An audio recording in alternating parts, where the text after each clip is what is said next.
Hello, good afternoon. Welcome back to Ferris Vlog channel. Ito na naman po muli si Ferris Vlog na may nais na magbigay ng information sa inyo tungkol sa end of time. Saka kung ano ba talaga mangyayari sa end of time. Ito po'y aking inatinan na seminar. Tulad na sabi ko, ang Ferris Vlog po ay more on sharing the Word of God. Ngayon po, gusto ko lang po i-share sa inyo ito kung ano ba itong 666 at kung ito ba ay totoo o hindi. Tara po, samahan niyo po ako makinig upang atin malaman kung ano bang ibig sabihin nito. Ano ang connect ng 666 sa banking system? Marami na pong gumawa ng content tungkol sa conspiracy theory na ito. Ngunit hindi pa rin naging malinaw na paano nila nakokonek ang Mark of the Beast sa cashless society, sa implantable biochip o alinmang mga bank-to-bank transaction. Yan ang tutumbukin natin sa content na ito. Kaya disclaimer lamang po, ang aking mga sasabihin ay base lamang po sa aking pag-aanalisa at pagtagpi-tagpi ng impormasyon na aking nakalap sa mga libro o sa mga ilang eksperto. Nasa inyo pa rin ang desisyon kung paniniwalaan nyo ito o hindi. Bagamat may biblical passage akong ipapakita, nagpapatunay na babase pa rin ako kung ano ang sinasabi ng Biblia at kung ano ang connect nito sa mga current events sa panahon ngayon. Sabi ng Biblia, Pahayag chapter 13 verse 17, at walang maaaring magtinda Atin o pong bumili unawain maliban ito, sila ay may tatak unawain ng po natin pangalan ng mabuti ito halimaw, kasi mahalaga unang po ito. bilang ng katumbas na May iyon. katapusan talaga ang Kailangan ditong sanlibutan, karunungan, end of maaaring time. malaman ng sino mang matalino ang kahulugan ng bilang ng halimaw, sapagkat ito'y bilang ng isang tao. Ang bilang ay 666. Magtataka kayo sa verse na yan na ano ang connect ng hindi ka makakabili o magtinda maliban kung wala kang tatak ng halimaw.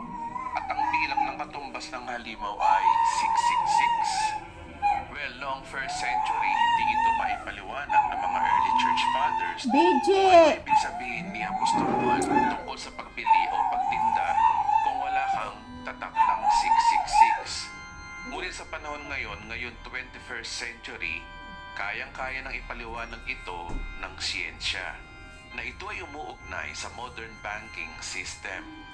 Kaya nga ang tanong dito gaano ka posible na hindi ka makakabili kung wala kang tatak ng 666?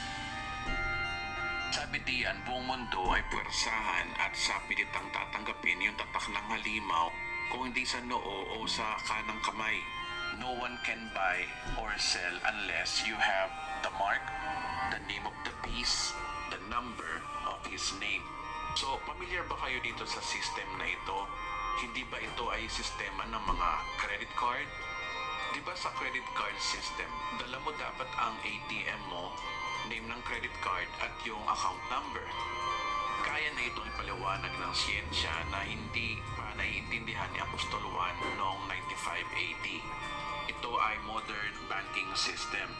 Ngayon, may mga conspiracy theories tungkol dito. Kagaya ng pinakita ko sa inyo sa part 4, merong akong librong pinamagatang The World Last Dictator. Ito ay libro ng mga whistleblower ng taong kasama sa mga secret societies na nilalantad ang planong New World Order o One World Government na ang tinuturo nilang mastermind ay yung United Nations. Sa page 251, makikita nyo rito ang pamagat na The Coming Cashless Society. Kagaya na nabanggit ko sa part 4, isa sa agenda ng New World Order na ito ay magkaroon na lang tayo ng one world currency. At isa sa implementation ng one world banking system ay ang cashless transaction na ang pera. Sa ngayon, ang organisasyon na ito ay pinangungunahan ng New International Economic Order. At sa librong ito, nilalantad na may connect ang United Nations sa New International Economic Order. Ang sabi diyan, we are the members of UN, solemnly proclaim our united determination to work urgently for the establishment of a new international economic order.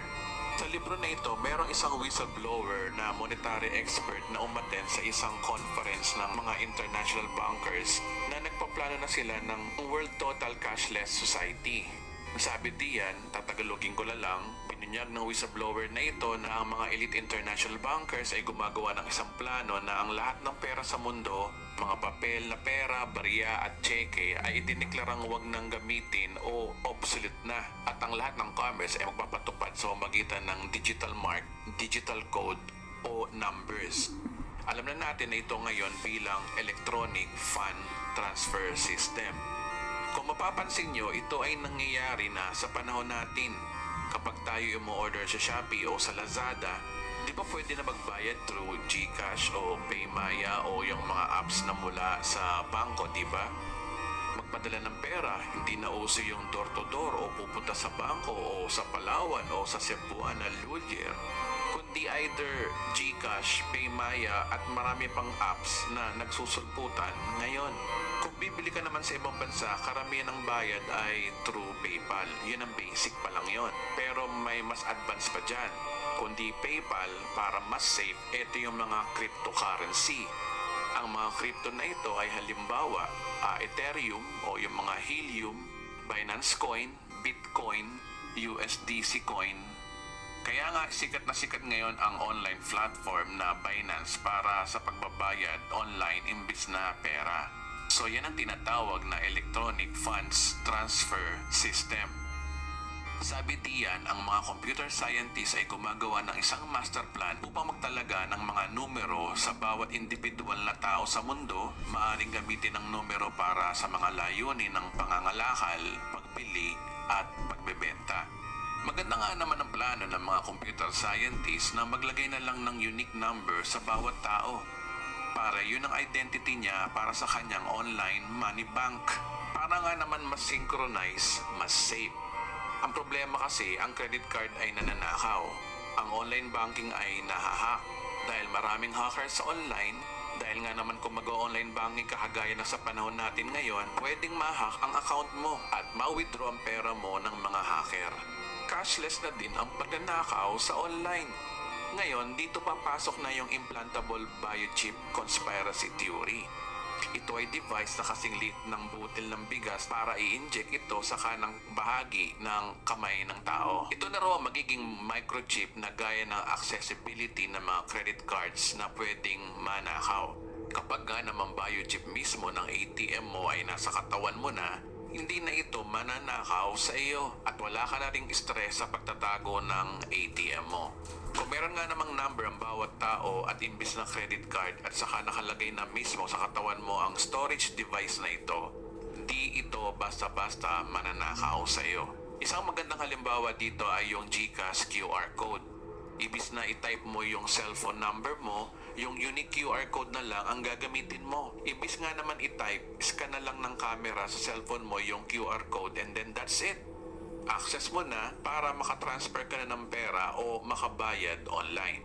Kaso ang cellphone nananakaw. Kaya nga naman talagang the best sa ilagay na lang yung microchip na ito sa iyong katawan. Maraming conspiracy theories dito na ang biochip na ito ay related daw sa 666. Pero hindi naman masyadong naipaliwanag paano ito connected sa Mark of the Beast. Paano ito kumokonek sa New World Order na one-word banking system. Ayon muli sa librong Word Last Dictator, page 257, na meron daw supercomputer sa Belgium na Beast talaga ang pangalan. As in, Beast. P-E-A-S-T.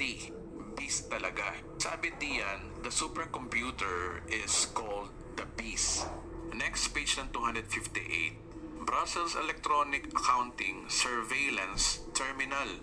At ang supercomputer na ito ay merong 14 terminals in the system. Merong whistleblower, siya ay world's most prominent robotic expert. Ayon sa kanya, ang supercomputer na The Beast na ito ay gagamiting server sa buong mundo. Ito ang pinaka-server ng World Bank na gagamitin kapag nagkaroon na tayo ng One World Online Money. Meron siyang nireveal na ang supercomputer Beast na ito ay partner ng kanyang company tungkol sa pag-set up ng global bank system na nakaangka sa FDIC banks sa buong mundo. sa supergiant computer sa Europe, which is ito nga yung BIS. Ito ay kasalukuyang nang ginagamit ngayon sa Europe bilang kanilang computer server na nakalocate sa Belgium. Sabi niya, tagalogin ko na lang no, kung meron kang debit card ngayon at ilagay ito sa alinmang bank teller machine sa mundo, ito ay connected sa supercomputer sa Europe at ang unang 3 digit na mapapagana ang iyong card ay 666. At kung mapapansin nyo sa mga pages ng libro na ito ay kumukonek na sa topic ng biochip. Sa madaling salita, ang biochip pala kapag na-implement, kada transaction, ito ay uma-access sa supercomputer sa Europe na lagi nagsisimula sa code na 666.